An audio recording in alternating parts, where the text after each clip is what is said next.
न विधानसभा चुनाव में टिकट मिला और न निकाय चुनाव में। परिवार की पार्टी से निकलकर मुलायम की बहू अपर्णा यादव को क्या मिला? यूपी विधानसभा चुनाव से पहले जब 6 मंत्रियों ने बीजेपी छोड़ दी थी, तब अपर्णा यादव ने बीजेपी में आकर माहौल संभाला था। लेकिन आज दुखी क्यों है? योगी जी को राखी बांधती अपर्णा। उनके एक इशारे पर अपने ससुर मुलायम की पार्टी छोड़ दी थी, लेकिन 1.5 साल में माया मिली ने राम वाला हाल हो गया। योगी जी ने अपर्णा को सम्मान देने में कोई कमी नहीं की, लेकिन कुर्सी अभी तक क्यों नहीं दिलवा पाए? निकाय चुनाव में वोट डालने पहुंची अपर्णा यादव का दर्द छलक ही आया। हालांकि फिर भी राष्ट्रवाद का नारा बुलंद करती रही। क्या अपर्णा का धैर्य जवाब देने लगा है? क्या अब उनको बीजेपी के वादों पर यकीन नहीं रहा? क्या वो अपने परिवार की पार्टी में लौटने वाली हैं? क्या योगी चाहते तो अपर्णा को विधानसभा चुनाव में टिकट देने से कोई रोक सकता था? क्या योगी चाह लेते तो लखनऊ के मेयर पद का टिकट सुषमा फरकवाल की जगह अपर्णा यादव को नहीं मिल जाता? तो आखिर अपर्णा को लेकर बीजेपी का प्लान क्या है? आज हम आपको सब कुछ बता देते हैं। सबसे पहले जान लीजिए कि अपर्णा यादव कौन है। अपर्णा यादव एसपी के संरक्षक रहे मुलायम सिंह यादव की दूसरी पत्नी साधना गुप्ता के बेटे प्रतीक यादव की पत्नी है। एसपी अध्यक्ष अखिलेश यादव मुलायम के बड़े बेटे हैं और प्रतीक दूसरे बेटे। दोनों की माताएं अलग हैं, लेकिन पिता एक ही हैं, मुलायम सिंह। प्रतीक की शादी उत्तराखंड मूल की अपर्णा बिष्ट के साथ हुई। अपर्णा शुरू से सामाजिक कार्यों में हिस्सा लेती रही, जबकि प्रतीक को राजनीति में रुचि नहीं है और वे अपना बिजनेस संभालते हैं। साल 2022 विधानसभा चुनाव से पहले की बात है।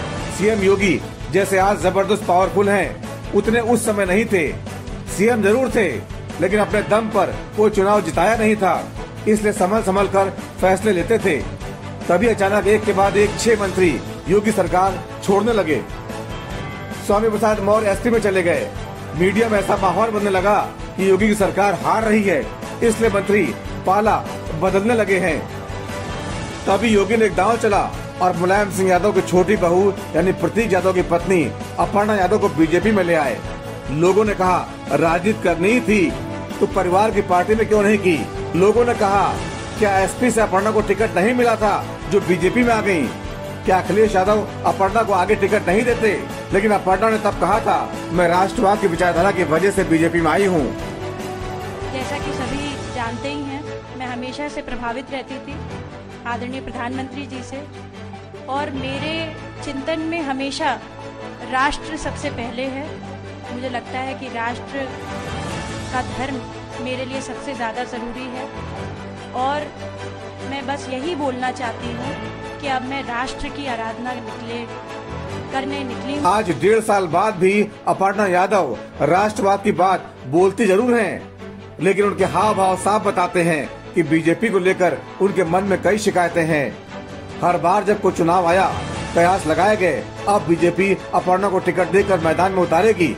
2022 के विधानसभा चुनाव में लखनऊ कैंट सीट पर उनकी दावेदारी मानी जा रही थी, क्योंकि 2017 में अपर्णा इसी सीट से एसपी के टिकट पर चुनाव लड़ चुकी थी और तब बीजेपी उम्मीदवार रीता बहुगुणा जोशी ने अपर्णा को 35,000 वोटों से हरा दिया था। अपर्णा को लगता था बीजेपी से मैदान में उतरने पर उनकी जीत तय है, क्योंकि इस सीट पर उत्तराखंडी बड़ी तादाद में हैं और अपर्णा उत्तराखंड मूल की हैं। लेकिन 2022 में लखनऊ कैंट का टिकट मौजूदा डिप्टी सीएम ब्रजेश पाठक को मिल गया। फिर अखिलेश यादव के इस्तीफे से खाली हुई आजमगढ़ लोकसभा सीट आई। वहां भोजपुरी एक्टर दिनेश लाल निरुआ को टिकट मिल गया और उन्होंने एसपी के धर्मेंद्र यादव को हरा दिया। इसी तरह मुलायम के निधन से खाली हुई उनकी सीट मैनपुरी में चुनाव का मौका आया और एसपी की ओर से अखिलेश की पत्नी डिम्पल यादव मैदान में उतरी। बताते हैं बीजेपी तब अपर्णा को मैदान में उतारकर मुकाबले को कठिन बनाना चाह रही थी, लेकिन अपर्णा तब इसके लिए तैयार नहीं हुई। वो अपने परिवार से सीधे बैर नहीं लेना चाहती थी। इतना ही नहीं, जब डिम्पल भारी वोटों से चुनाव जीत गयी तो अपर्णा ने ट्विटर पर उनको बधाई भी दे दी। बताते हैं यही बात बीजेपी के बड़े नेताओं को हजम नहीं हुई। पूछा गया जब परिवार से रिश्ते रखने हैं तो फिर बीजेपी का सहारा क्यों? हो सकता है अपर्णा ने भविष्य की राजनीति के लिहाज से घर वाला दरवाजा खुला रखा हो। लेकिन इससे बीजेपी के रणनीतिकारों की नजर में उनकी पहले वाली अहमियत नहीं रही। योगी जी चाहकर भी अपर्णा की मदद नहीं कर पाए। उसके बाद निकाय चुनाव में लखनऊ मेयर सीट से उनका नाम चला, लेकिन टिकट मिल गया उत्तराखंड मूल की ही सुषमा खरगवाल को। अपर्णा ने लखनऊ का वोटर होने के नाते प्रचार भी किया और वोट भी डाला, लेकिन दर्द छलक ही आया। ये सभी लोग जानते हैं कि इतना दम है कि जब 6 मंत्री छोड़ करके भारतीय जनता पार्टी को जा रहे थे, तब अपर्णा यादव ने पार्टी ज्वाइन करी और किस तरह से मैंने एक परसेप्शन का नाम चेंज किया, तो ये सभी लोगों को समझ है। पर मैं समझती हूँ, मैं एक कार्यकर्ता के रूप में काम कर रही हूँ, मेरी एक नैतिक जिम्मेदारी बनती है, क्योंकि मैंने राष्ट्रवाद के लिए ये पार्टी ज्वाइन करी। जाहिर सी बात है, अपर्णा भले ही राष्ट्रवाद की दुहाई दें, लेकिन सवाल उठने लगे हैं कि अपर्णा यादव को बीजेपी ने किनारे लगा दिया है। अपर्णा यादव सीएम योगी जी को राखी बांधती हैं और योगी जी खुद इतने पावरफुल हो चुके हैं, तो क्यों नहीं वो अपर्णा को कोई पद दिलवा देते। आप बीजेपी वालों से पूछेंगे तो संत की तरह जवाब देंगे, हमारे यहाँ सिफारिश नहीं चलती, योग्यता के आधार पर फैसले होते हैं। तो अपर्णा की योग्यता में क्या कोई कमी है? बताते हैं, सीएम योगी ने अपर्णा के लिए लोकसभा चुनाव लड़ाने का प्लान बना रखा है। योगी जी को लगता है अपर्णा की प्रतिभा राष्ट्रीय स्तर पर निखरने के काबिल है। आगे चलकर वे सुषमा स्वराज जैसी धाकड़ नेता बन सकती हैं, इसलिए उनको बड़ी भूमिका के लिए तैयार किया जा रहा है।